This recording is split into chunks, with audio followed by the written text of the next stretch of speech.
There we are. Greetings, dear ones.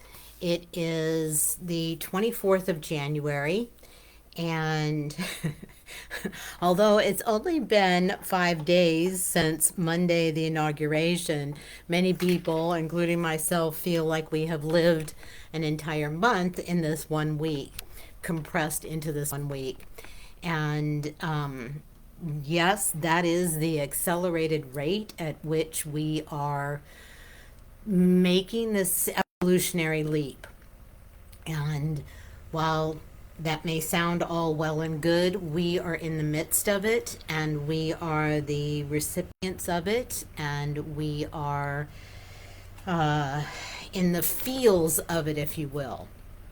And I have seen so many different people distressed, stressed, um, freaking out, overwhelmed, and that's for a lot of even people who've done a lot of work and they're prepared and they're awake and they're aware and they're conscious. And I believe that that is just simply an indicator of the depth and breadth to which this evolutionary process is taking place. I have said for many, many, many years that transformation, the upper levels of change, shift, is well and good. And yes, wonderful if we reach the tipping point of millions upon millions. And I do believe that will take place. But for me, this is such a depth of evolution that it is going to require some of those on the leading edge, some of those visionaries, some of those spiritual teachers, some of those that have been on a long spiritual path, both in this life and in other lives, to take these issues, these pains, these wounds into their deepest levels, the root of them. And that's why we are being provoked at this point. It's not like we can just wait it out. Everyone is going to be affected by the current administration and its participants and how that's going to play out over the world. And, this is our history. This is our history as human beings. This is our history as human nature. From the very beginning, that cavemen, and just shortly thereafter and through history, that one that was the strongest and most aggressive or most, loudest was the one to stand with, the one to be with, the one to be behind.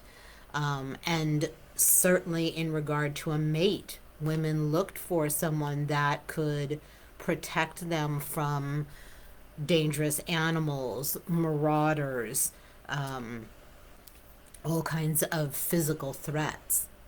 So we have to recognize that these are still parts of our human nature, and that depth of human nature that corresponds to first and second chakra issues or aspects are what are up for change right now. And by first and second chakra, if you're not familiar with the chakra system, I will be creating a post or a video so that you have some basics on not only the anatomy and physiology of the energy field, but also some of the representation of the psycho-emotional and psycho-spiritual aspects of chakras. And in this particular instance, first chakra, which is the very lowest within the body energy field, is related to existence, related to existential threats, related to survival, related to life and connection to all that brings life, or the sensation of, death when there is a threat to that life. Second chakra issues have to do with power, sexuality, um, creativity, and passion as well. But in its distortion, it has a great deal to do with sexual distortion, i.e., harassment, i.e., um, gender disrespect, just attack, assault through sexual means, words, thoughts, actions. So there is a lot in that, and those are just some high points. But also, the second chakra has a great deal to do with your feelings about yourself, your opinion about yourself, your view of yourself. And so all of this is up for grabs. That's not to say that some of the upper level, the third chakra, which issues or aspects which have to do with your sense of yourself, your empowerment, your place in the world, your presence in yourself. Yes, but without the first and second chakra distortions being transmuted, it's very, very difficult to have that clear sense of oneself and one's place. And all of those directly affect other structures within the energy field, such as your innate, INNATE, which is located about 3 finger widths below your xiphoid, which is that round bone where your ribs come together. So if you put a finger right underneath that, lay down 3, and that's about where your innate is.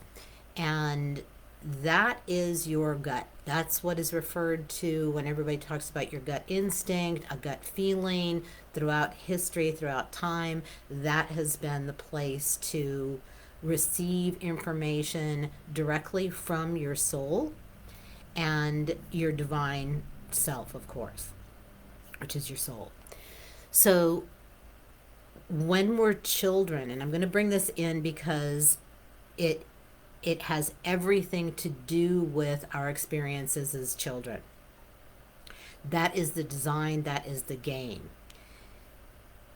Because there is no other time, there is no other point, there is no other set of circumstances within which we experience something as deeply, as widely, as intensely, as completely. And so the wounds that we receive as children, our soul designed and set it up that way, each with their own particular flavor of those first and second chakra aspects I was referring to. And those wounds generally happen when you're very, very young, from the first and second chakra, or related to the first and second chakra. So we are having to go to the very depth of what it means to be human. And what we're seeing, and the reason I entitled this one Masculine Protection Patterns, are secure attachment patterns that should be in place when we're very young in the ideal, that come directly from the masculine source, even if the father is not physically present.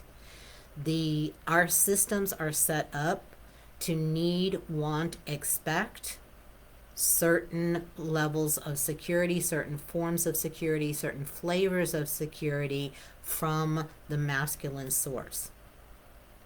When those are not imprinted, when those are not instilled, when those are not received, then there is a constant not only instability in the system, but there is a constant fear in the system.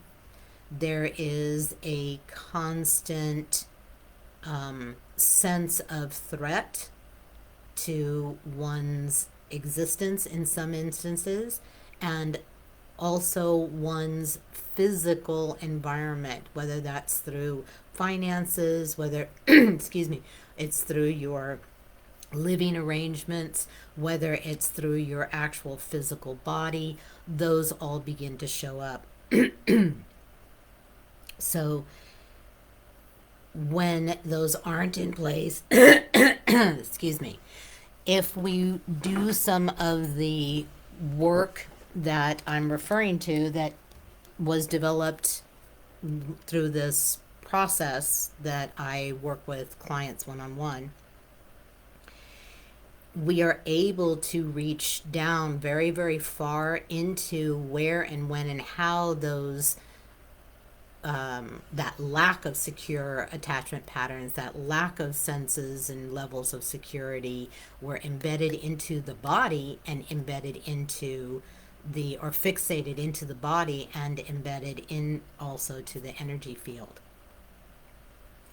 So what we have, and a lot of people I'm coming across on, certainly not only on Facebook now, but in other platforms and throughout the past couple of years, are how is this possible? How is it possible that someone that is so dangerous, that is bent on causing harm, that has no regard for anyone's safety, i.e., in their own home with food, water, air, that we take in and receive, because if we don't have the monitoring and the regulation departments, such as the FDA, the EPA, on and on, then that is endangering our actual physical body, our air, our food, our water.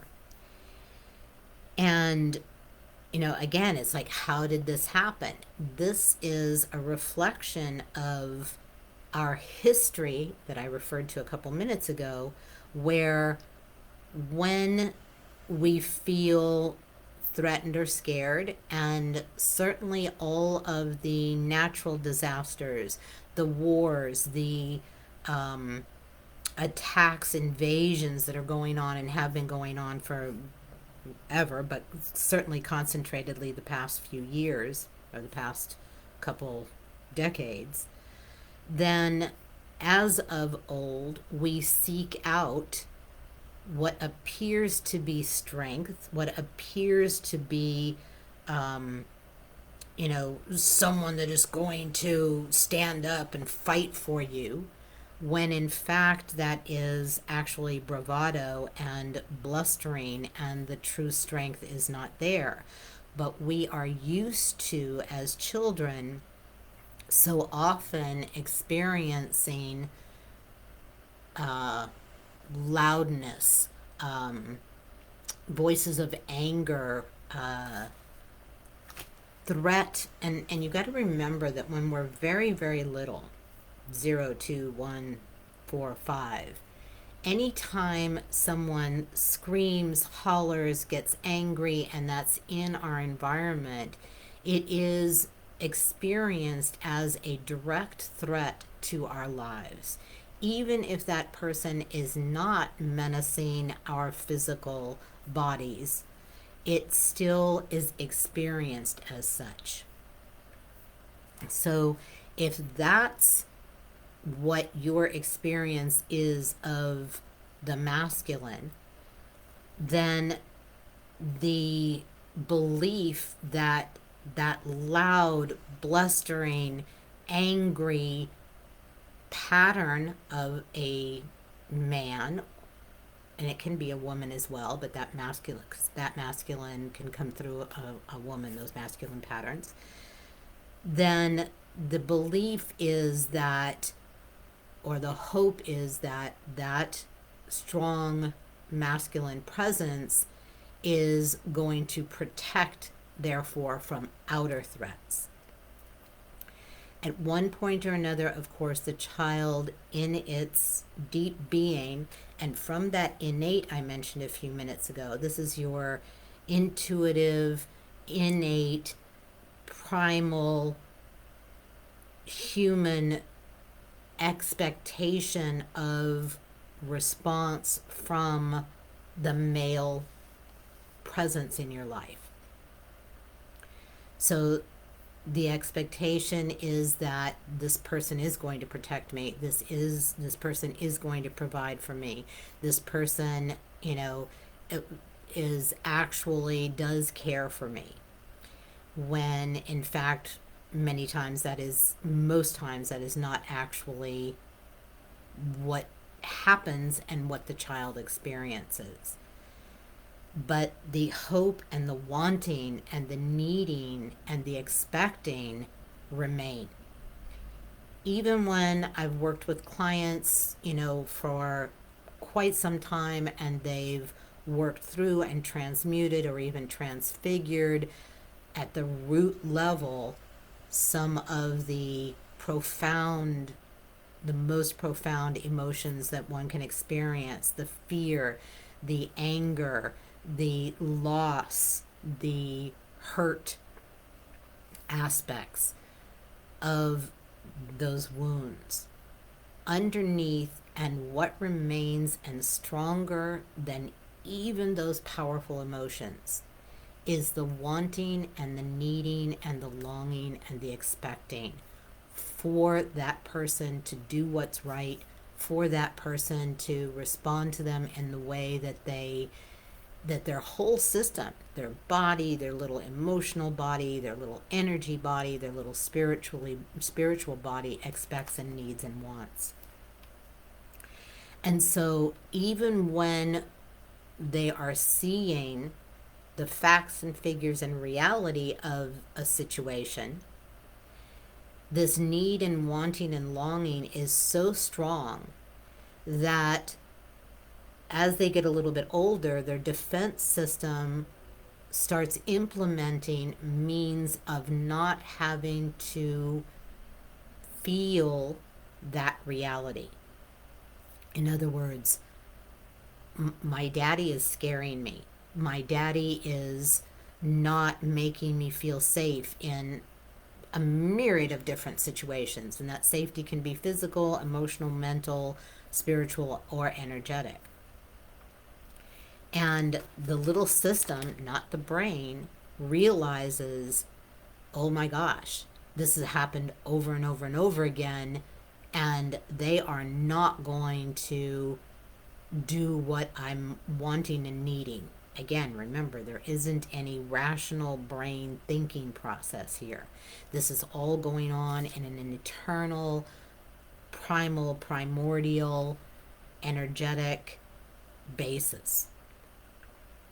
So the defense system then kicks in and distorts what is being seen. It's kind of like a kaleidoscope. You just turn the dial a little bit and it becomes a new picture. Same colors, same geometric figures are in there, but you adjust it just a teeny bit, and then you can tolerate living in that for the next 10, 15, 18 years, whatever it may be. So the distortion can be wide ranging, but oftentimes it's, oh my gosh, there's something wrong with me. I'm not doing or being or saying what I could, what he wants me to, what I'm supposed to, because then if I do, then he'll do what I need and want him to do. So this is the equation. It's a distorted equation, but it literally sets patterns in from which we function and move in the world, and through which we see, feel about ourselves and our interaction with the world. So again, on a more practical basis, so many people stay in jobs where their boss, their supervisor, the company itself is actually not protecting them, not helping them through whether it's benefits, through whether it's leave, whether it's through requirements of long hours to work, whether it's now wanting to do either a hybrid situation from home and in office or completely from home, that these protections are not being provided for. And yet, again, coming from through that child's experience and the patterning that was set in, they keep staying there believing that if they work harder, if they do better, if they go along with what is being required, then the company, the supervisor, the boss will recognize that and be good and change and treat them the way that they're supposed to. And of course, that doesn't happen because the other person is the same, and again, extension to the corporation. And I'm referring to also this extension towards government, politicians, religious leaders, even unto the divine. These patterns go all the way out, which is why they are being called forth from within to work at the root of these patterns, so that then the other levels, the outer circumstances, the outer structures, whether it's corporations, bosses, corporations, governments, religions, etc., can be different because we are different. So, in that profound change, these are patterns that have been occurring throughout time. As I mentioned, it's connected through history. This is a thread. These are threads that run all the way through our human existence. And so, it is, we're experiencing the most drastic, the most radical. This isn't just a question of revealing, it isn't just a question of being aware of. We are being affected directly. We are going to be affected directly as time goes on over the next several years. And these protections are removed, attacks upon us, our way of living, our, as I said, food, air, and water, the existential threat of the world, the climate, the environment becoming so unbalanced that there continues to be these huge natural disasters. There continues to be lack of resources, water, etc., food, etc. An article came across this morning was that food production over the past decades has affected biodiversity to such an extent that, again, that balance, that circle of life is being broken and may not be able to be maintained under the current parameters, i.e., without making some of the changes for sustainable soil um, uh, protection, for different ways of um, ridding crops of pests, etc. Another article came across yesterday that it has been evidenced, and again, when I'm talking about articles, I'm not talking about opinion, I'm not talking about woo woo, I'm talking about scientific fact. This is research that has been done and proven that flowers, growing many, many flowers nearby or alongside of crops, actually reduces the need for pesticides because the insects are doing their job and the food can be grown without the poisons and threats, cancer threats, etc. I just made a post a couple days ago about glyphosate and its use, and many of you have heard of that. It's what's been in Roundup, no longer being sold here in the United States, but it is the foremost pesticide being sold around the world and by the same company, Monsanto.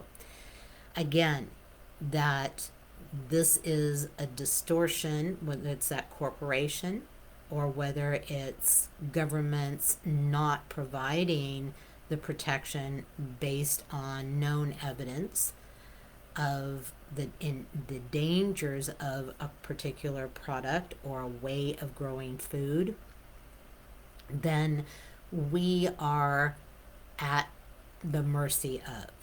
Now, we are and we are not. Certainly here in this country, with the democratic system that has been in effect for over 240 years, we have the ability to stand up and do something. Many other countries, certainly like Russia, many of the Asian countries, African countries, they do not have that ability because their system is not designed that way. It is not a true democracy. They are not true democracies. And on top of that, every time the people start to have a little bit of freedom and power, someone else gets into office and they go right back to a more authoritarian or dictatorship or what have you. But we do in this country. And I'm saying that to assure you that it is your freedom, your ability to not only work these pieces at your own deepest level, but when those pieces are transmuted individually of our own lack of protections.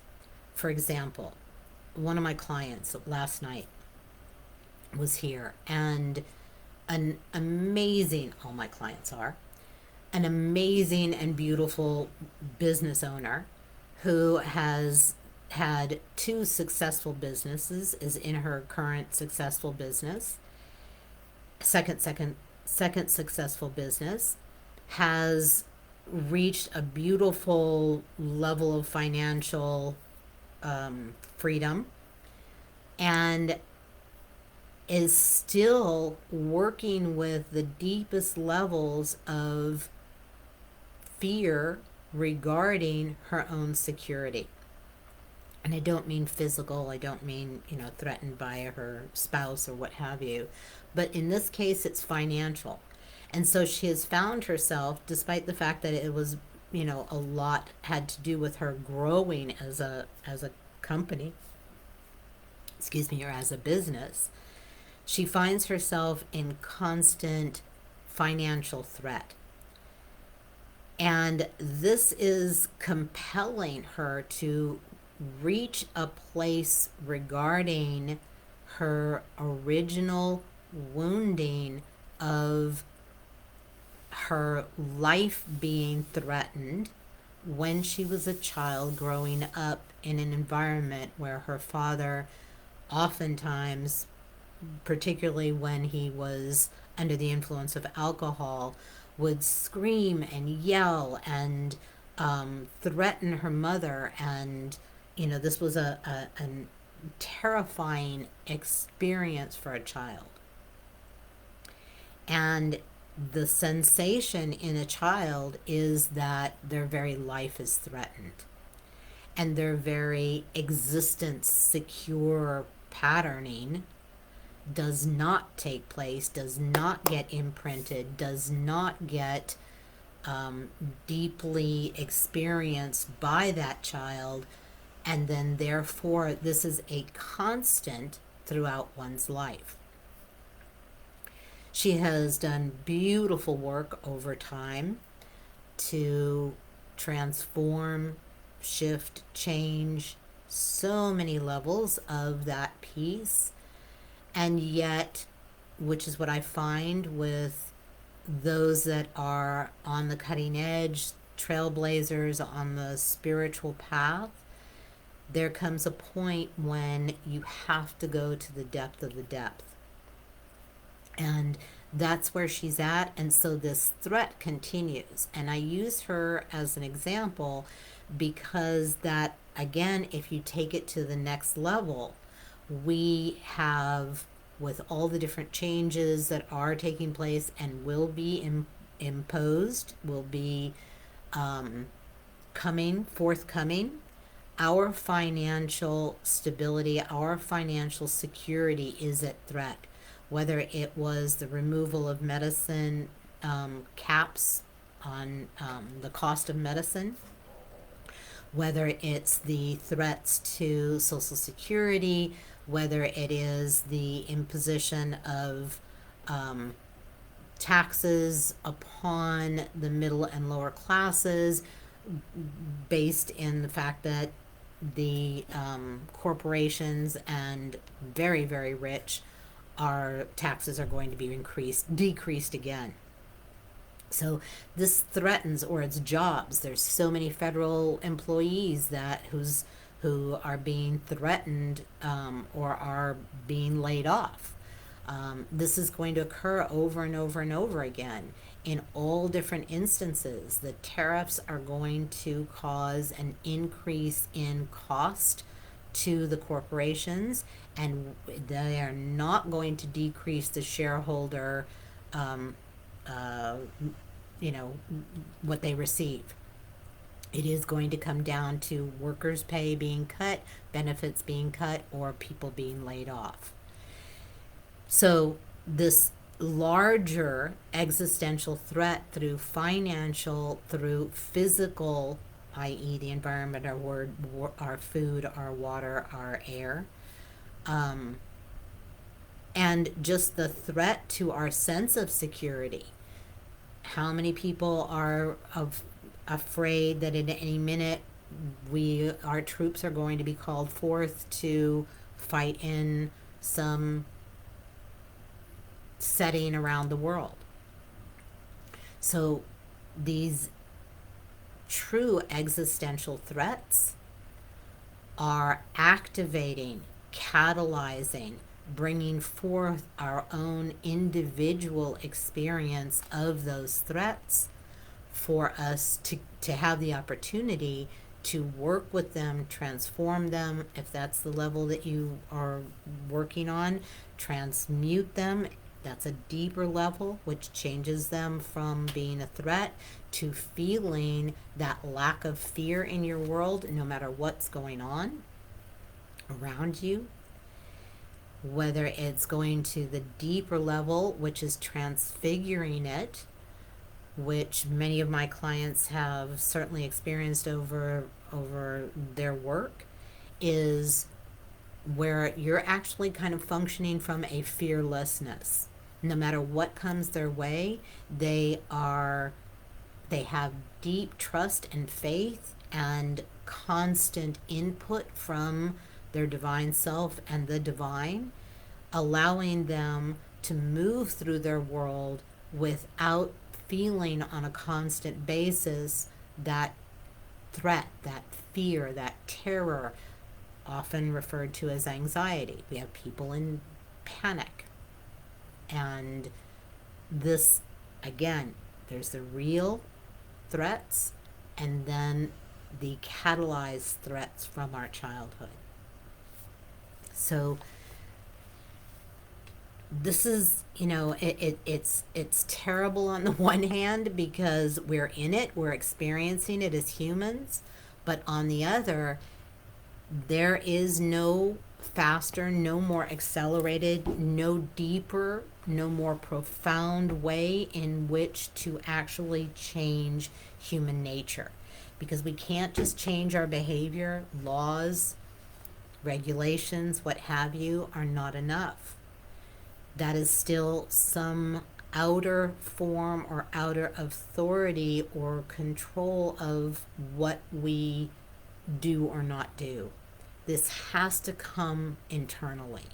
And because these are such historically based throughout human experience on this planet, at least for the past 8,000 years, it must be changed at those levels. It must be a question of human nature, that it is no longer a part of our world. It is no longer a way of being, that we can endanger others, other countries, our children, our ways of life, our lands, water, air, food supplies. So thank you. Thank you very, very deeply for being here at this point in time. Please recognize, acknowledge, and honor yourself for that, and find those patterns within you. I am going to be conducting small, intimate groups, and by that I mean no more than 10 to 12 people, so that we can do some of that work on a monthly basis, gathering together, doing, each person has the opportunity to take a 20-minute slot, and I will work with them along with the group. We'll be working with them, we'll be working on themselves to be able to make some of these profound and rather rapid changes. And then we're going to also be working with the helpers and the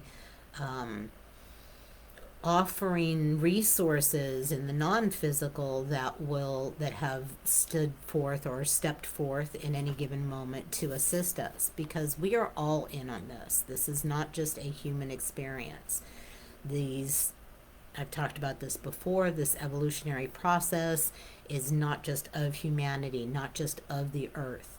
There are many other levels, galactic levels, worlds, realms, kingdoms that are interfaced with this planet, that they too are going through a process of evolution, which is why this is so intense, which is why it is so accelerated, which is why you chose to be here at this time. So again, it is just amazing to me the level of soul work that everyone's doing. I don't care if you even know about psychology or therapy or change or healing or anything. You're here and you are a participant and you are a vital, significant player. Whether you do nothing at all, you are still a vital, significant player. Those people that have empowered or put in place some of the authoritarians, autocrats, oligarchies, etc., they too are significant, vital, important. We will talk about that another day. But it is, you cannot have the dark without the light. They must be recognized, they must be able to work with and through and alongside of each other. Just checking my notes if there was anything else I wanted to say. The only, I will just say that there is such a level of potential, possibilities right now. It looks very radical because each and every person, whether it's in this country or around the world, must feel what's going on. We can't just know about it. We can't just see it. We can't just hear about it. That would not be enough to compel us to make the changes that we need to in order to evolve human nature. And Lord knows everybody is going to feel this one way or another. The coming changes, the coming assaults, the coming threats. But how many of you tolerate what is actually intolerable? Whether it's in your physical environment, as I said, whether it's work, I gave the example before, whether it's an internal constant fear that one has, allowed to go on, justified it, rationalized it, etc. Or someone else I know that has allowed their environment, their physical environment, their home space to be a danger to them. And all of this is part of the feeling of it. When you can no longer tolerate the feel of the pain, the threat, the oncoming assault, then action takes place. Then we make a move. I've seen it for decades and decades over my work as a counselor and therapist and healer, etc., etc. It is not until someone is at that point of, I can't take this anymore. I am willing to do whatever I must, whatever it takes in order to change this circumstance. And that's the wall we've been pushed to right now, or are being pushed to. And yet we have so much help. That innate, that is your direct line of communication to your soul. And as I mentioned earlier, as a child, that was telling us that this isn't right, this isn't the way it's supposed to be, I am not supposed to be experiencing, feeling what's coming at me. But in order to exist in that for the next 10, 15 years, whatever it was, 18 years, we turn that voice off. We turn it down, we shut it up. We do not trust or go to it as a resource. When, for example, after clients have been doing this work and transmute those pieces, your innate comes back online naturally and automatically, because you no longer have to shut it up, shut it off, shut it down, because your ability and your interaction with the world is different. Your way of being is different. So you have a constant source of, from your divine self, of telling you what to do, when to do it, how to do it, that is the optimal for you, because this is you. This is you as a soul. Your soul is never going to send you into harm's way. It is never going to tell you the wrong thing. Why would you? Why would it? This is you. Yes, from a wider perspective. Yes, from a divine level. But you are always going to steer yourself to the highest and the utmost. As I said, problem is we don't get direct communication because we have ignored, mistrusted, negated, just dismissed completely that information. And then we have help from nature. Nature, not just in its beauty and its fascinating systems of habitats and ecosystems and how it all interacts, but the actual laws of nature and the nature of things in and of itself. So when we study, the more we are discovering about nature, the more we are able to cooperate and collaborate with nature to make the changes that we need to, whether it's studying a bacteria. Again, another news journal article came across my desk utilizing bacteria to be able to break down plastics. This is all part of nature and the way we can collaborate and cooperate. Many others. I'll try to post as many as I can.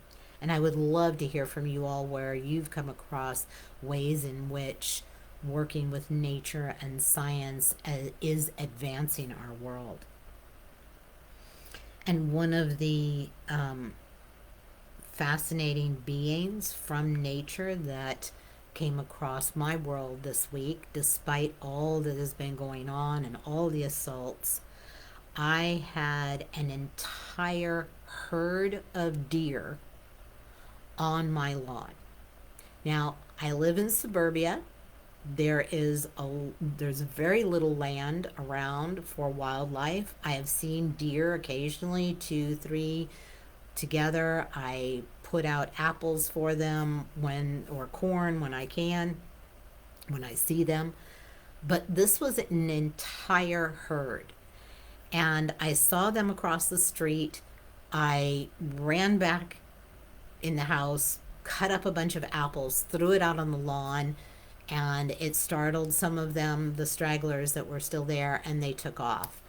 And I sat with nature. I sat deeply with myself and the nature intelligence connected into the wisdom and gifts of the deer teacher, animal teacher, and advised them there was food here. And I kept an eye out, and sure enough, a while later, I heard something, threw back the curtains, and saw deer.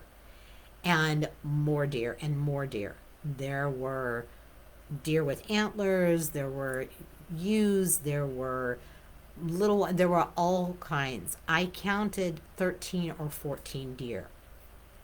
This is unheard of, certainly in my area.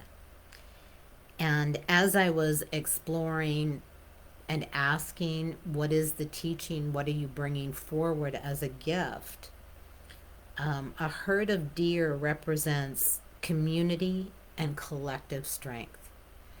Now, how perfect can that be for this moment in time, this week, when we see all of these changes being implemented by one person or a very small group of people?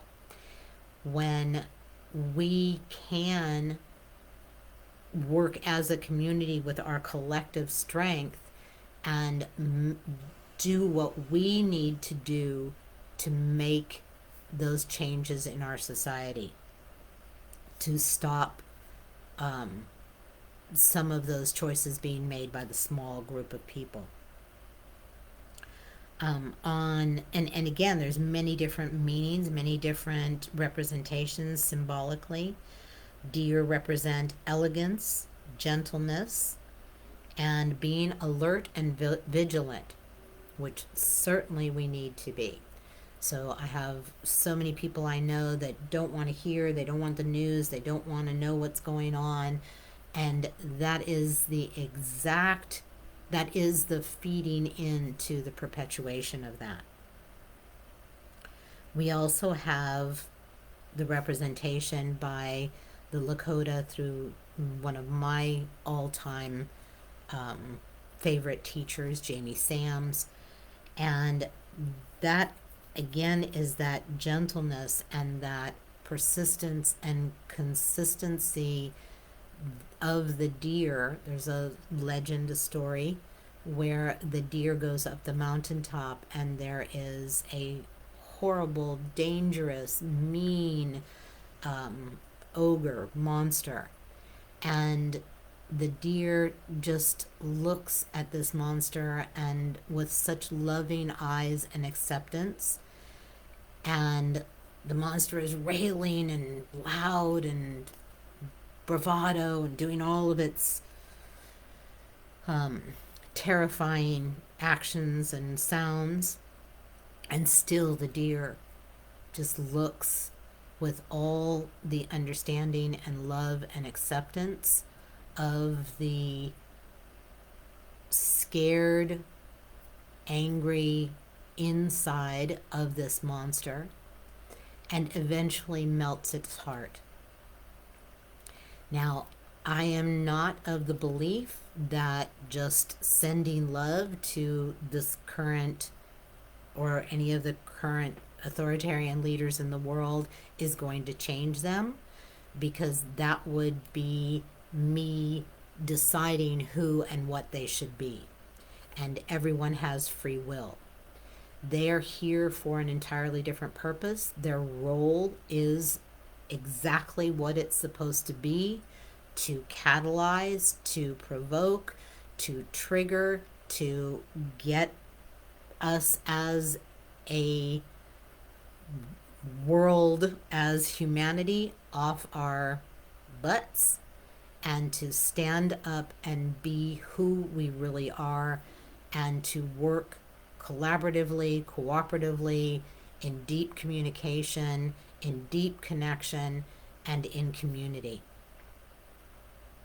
And that's where we are headed. I truly do believe that. There are going to be some painful years in the meantime, but again, how many of us have to be in a very difficult or pain situation before they make a move? Whether that's something as far as our bodies and getting up and exercising or going to the chiropractor or whatever it may be, taking the steps we need to for our own well being. So we have the deer here, that beautiful, strong representation. We have the fires, which are horrific. They are massive destructiveness. And yet, at the same time, that destructiveness is necessary on a larger picture. I'm not saying the fires and all of the harm that is caused by wildfires in a crowded city, but that the element of fire itself is a powerful transmuting force. And so we're going to allow that element of fire to be here in our container today as one of the helpers, despite its destructive appearance and capabilities in LA right now, or the LA area. And I invite you, if you're listening, please, jump on, please comment what aids, what helpers, what guides, what energetics you've been experiencing that are here to help us. We also have one of my clients in working this week brought forward or came forward Anne Sullivan, who worked with Helen Keller. And Anne Sullivan believed in, saw within Helen Keller her best self and the way in which she was imprisoned both by her blindness and deafness, but also by her family and the beliefs of society at the time, and the beliefs surrounding people less abled. So she would not allow for those restrictions, constrictions upon this child, and fought and pushed and did whatever it took to be able to allow Helen Keller to come forth as she is, with her intelligence, with her gifts, with her abilities, who turned out to be one of the greatest figures in our history. If you read her work, if you watch her life, if you listen to her teachings, amazing representation of many, many, many things, not just overcoming certain disabilities. So she's here. We had a large snow storm coming through much of the country, and it can be, of course, very destructive, very threatening.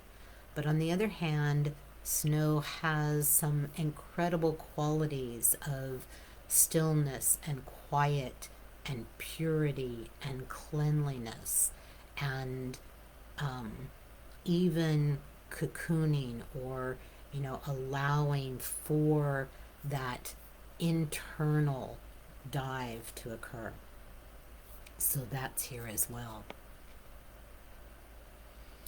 And so now I invite you to just settle. That's a lot of information. So I invite you to just kind of let your brains put that in the back seat. You can work on it, you can listen, you can read the transcript of this another time to be able to take out certain points and mull them, meditate on them, explore them in your own world, your own internal world. But for right now, it's in the cauldron, it's in the container, but I'd invite you to not have it foremost in your brain, in your mind, or foremost in your system right now. And just sit. Just find your sits bones, your bottom, on the chair, on the couch, on the floor, whatever you may be seated on. And just allow yourself to breathe. Just breathe in whatever way, in whatever rhythm. No working at it, no efforting, no purposefulness at all. Just breathe. That breath is our life. We oftentimes we can notice that we are not breathing, certainly not breathing deeply. And that is a method that our defense system utilizes to be able to help us not feel what is going on. So the more you hear about the incoming assaults on your life, your finances, what have you, notice your breathing. Notice that it may be shallow, it may be even stopped or suppressed, you may feel pressure, and realize that that is an attempt to not feel. Your body, your emotions, your energy field, and just allow the breath to bring you back to you. Oftentimes I recommend taking an inhale and then exhaling much, much longer than the inhale, which is referred to as vagal breathing because it activates the vagus nerve at the base of the brain, which allows for relaxation, which allows for your different systems, your nervous system, your autonomic nervous system, to take over and just allow your body to be in a state of more life, more intake of life, more sensation of life, which then brings some clarity and ability to choose what you want to do, allows you to connect into your divine self through that innate, bringing you information, advice, suggestions, which then connects into the universe, divine intelligence, God, whatever you want to call it, which then brings opportunities and people across your path for you to then take the actions that will allow you to change, whether it's your career, job, home, relationships, steps you want to take in our society as a citizen. Ask, and ye shall receive information, opportunities, people, places. One of the messages that came in this morning was right time, right place. And just in that moment of breathing and connecting to your innate, your soul self, and thereby automatically connecting into the divine, etc., you are in the right place at the right time. And that brings the information, the messages, the opportunities, the people. So again, keep breathing. If you want to extend that exhale, I would recommend it.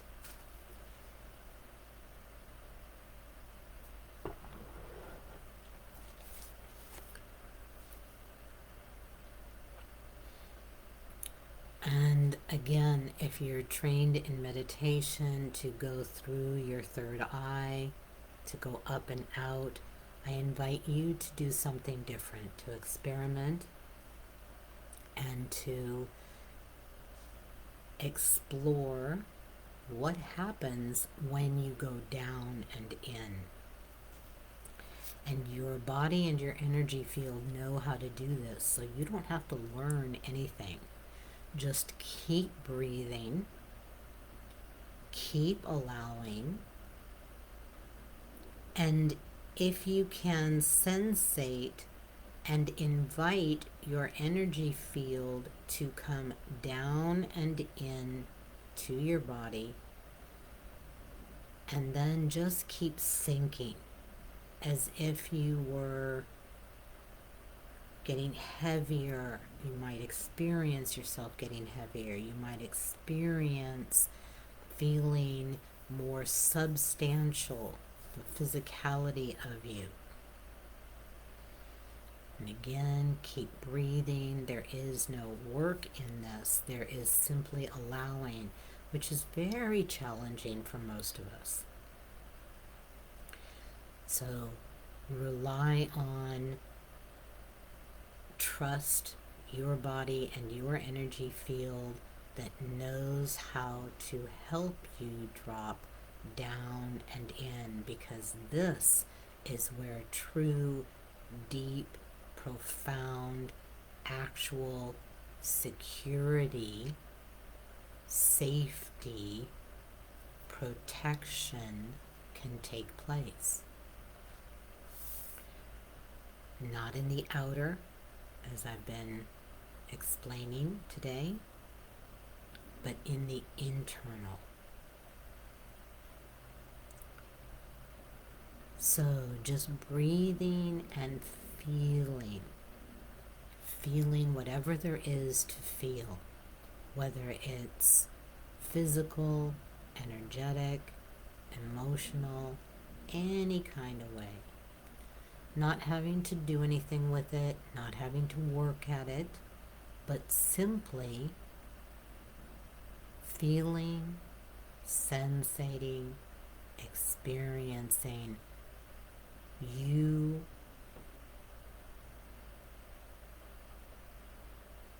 your internal world, your inner verse, as I refer to it.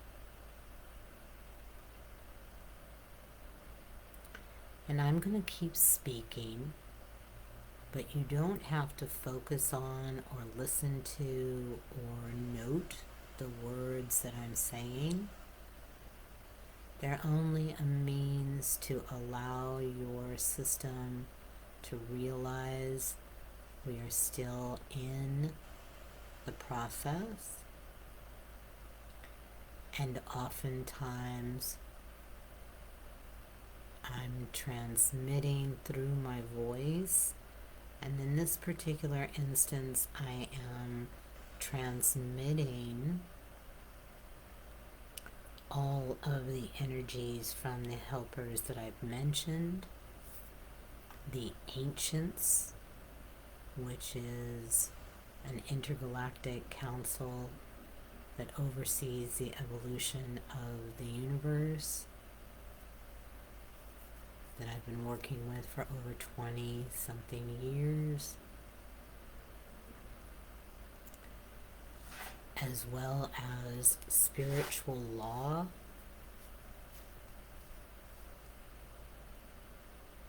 and the nature of law, the nature of humanity.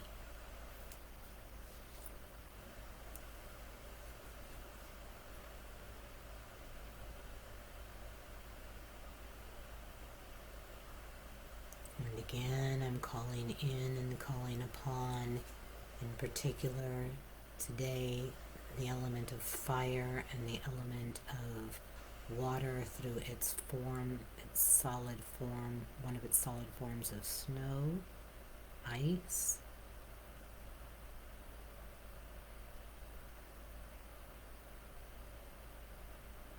And again, you may feel kind of sleepy.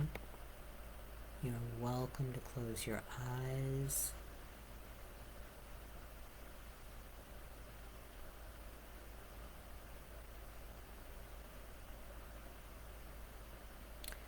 And just experience you breathing, you inside you. It doesn't mean you have to scan. Again, doesn't mean you have to do anything. On the contrary, not doing. Allow has no doing, no effort, no work, no goal,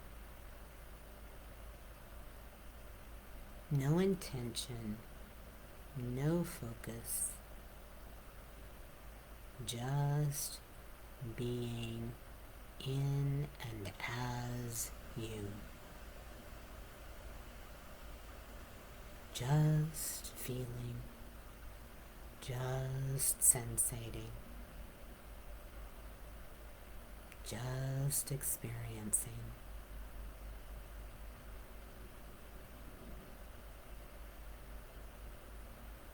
For the more you are able to allow your energy field and your system to bring you down and in, connecting to and with your innate, your wider self, your soul self,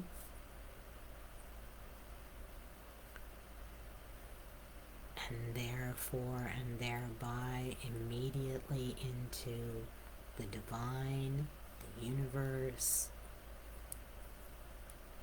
source, God, whatever you want to call it.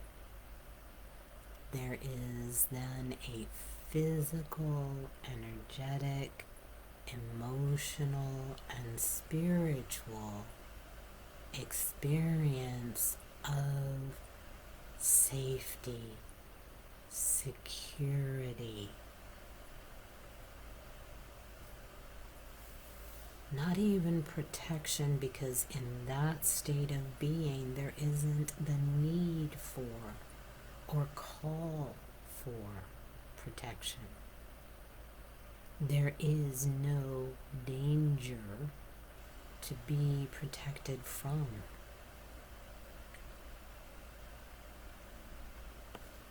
Your inner verse is you, perhaps in multiple experiences of you, but it is you, and you, your soul, will always have your highest and your best interest at heart. The divine, source, God, universal intelligence always holds the highest and the best for you to experience, even if that experience feels negative, threatening, destructive. Ultimately, you have, from a soul perspective, a very specifically designed purpose for that experience.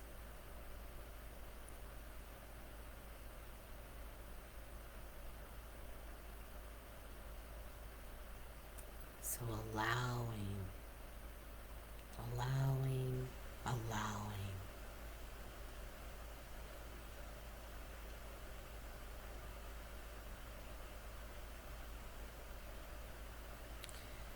And there's a very, very, very strong transmission coming through. You may feel yourself heavy. You may be aware of the base of you as your system is settling down and in you physically.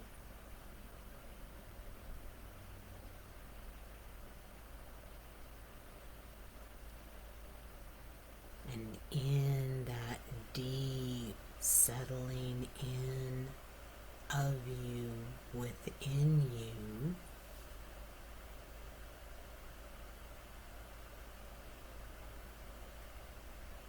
Generally, people do not experience even the concept of fear or danger, because in that state of being within you, it does not exist.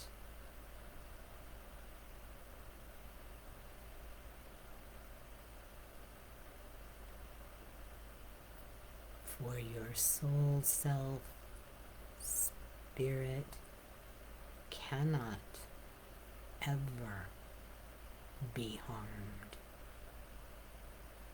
cannot ever be destroyed, cannot ever have its existence lessened in any way.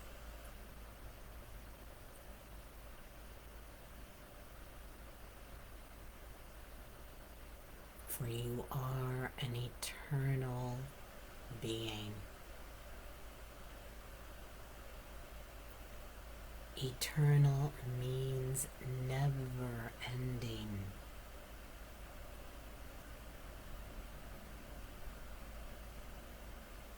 Eternal means no matter how many times you begin and end an experience, physical experience, you, your wider self, your soul self, continues and goes on to the next thing, the next exploration, the next adventure,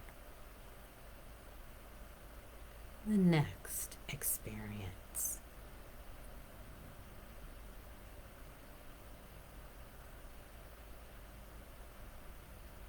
And on and on and on.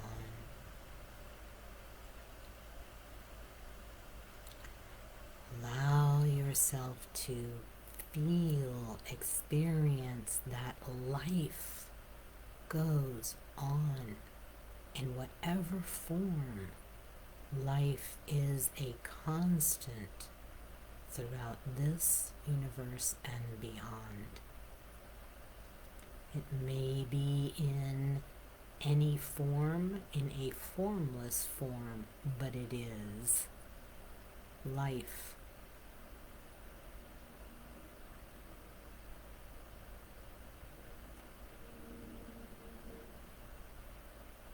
Good.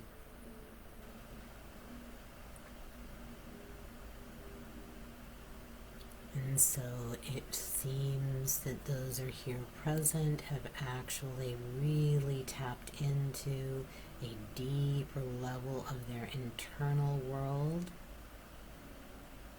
rather than going up and out to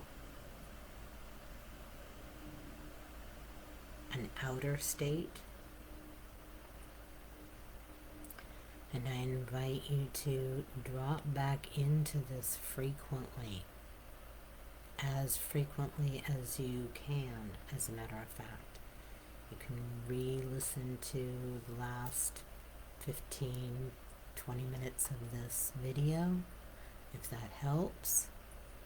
But it is in that constant internal experience, connecting to your soul self and the divine in whatever form or label you want to put it,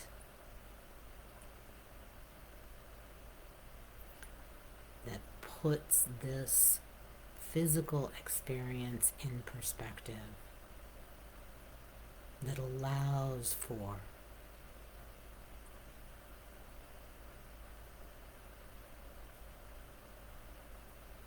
you to remember who and what you truly are. And as you're beginning to move from what felt less physical back to a more physical experience, I'm going to ask the plant and tree and flower beings to bring us a bit of a message.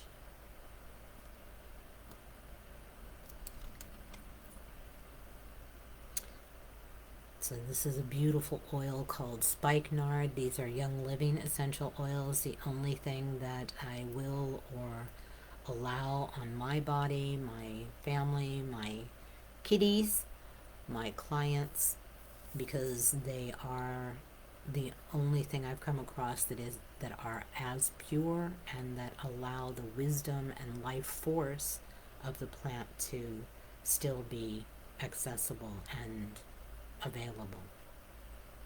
And this oil would be going on the very center of your body. If you were to draw a midline this way and midline this way of your torso, where those 2 points cross is your core, your essence, this essence of you throughout all of your existences that you come with and are here with, even now.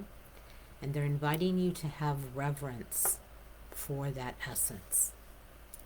For when and as you hold reverence for your essence, they are funny. I choose these kinesthetically, so feeling them without my eyes open. And the next oil that comes up is an oil blend called Surrender. And this is going on your innate. That innate I mentioned earlier, that is the direct line of communication to your soul. So they're saying that when and as you feel reverence for the essence of you, this soul essence of you, it will enable you to surrender to the wisdom, to the communication from that soul to you.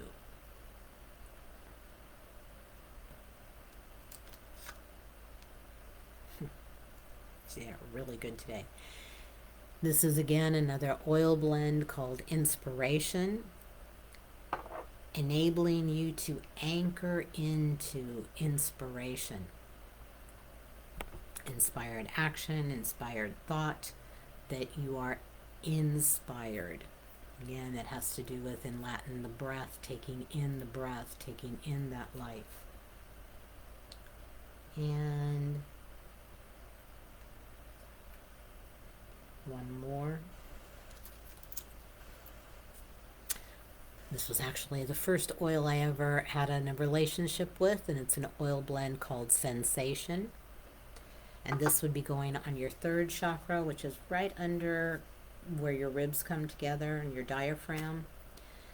And they're inviting you to actually feel, to have the sensation of a knowing of yourself, being comfortable in your own skin. And one last one, when I let these guys, get started, they will speak. They will have much to say.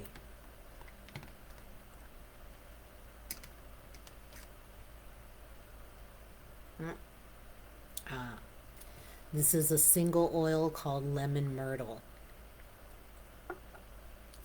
bringing you back to the pure and innocent truth of who you are.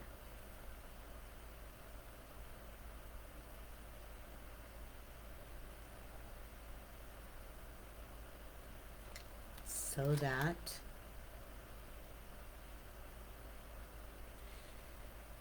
you open to your heart and you can live open-heartedly. So the beautiful message, as and when you feel that reverence for the essence of you, it will allow you to surrender to the communication from your soul self, anchoring in inspiration to feel comfortable in your own skin and empowered, allowing you to align with that pure, innocent truth of you and open your heart. So that's today's message. I've been working with these oils for over 25 years, and they never cease to amaze me, to teach me, to help me, to support me, and my clients find the same thing. So if you'd like, throughout all that's going on in the world, to have that direct, immediate, constant support and information and suggestions and divine guidance, please contact me, and I'm happy to meet with you and do a read through them of what oils are best for you, and they help you throughout the day. I have so many clients that say, they put their oils on in the morning before they get dressed, and then throughout the day they may be in a difficult situation. They may be speaking to someone that is causing some kind of feel in them, some kind of way of feeling, and they'll get a whiff of an oil. And sure enough, when they backtrack or remember what oil that is, it literally is giving them support in that moment. Maybe it was a whiff of harmony. Maybe it was a whiff of one of the oils that represents strength if they were in a challenging situation with another human being. It's amazing what nature and our companions on this planet are constantly offering us. And as I said, for 25 years or more, I have experienced that directly through these plant, flower, tree beings. So please, I encourage you to get involved with them. They are such an immediate response. Anxiety comes up, you're feeling, stressed out. You can put an oil on, and literally in moments, your emotional, energetic, and physical body even shift. So please call me, contact me, and I will be posting the upcoming opening dates for the intimate groups where we are working individually and as a group to shift and change those aspects that we are seeing out in the outer world. And I will be continuing these Friday talks, and they are available on YouTube pretty much within a short period of time afterwards. And there's at least 100 and something videos on that YouTube channel.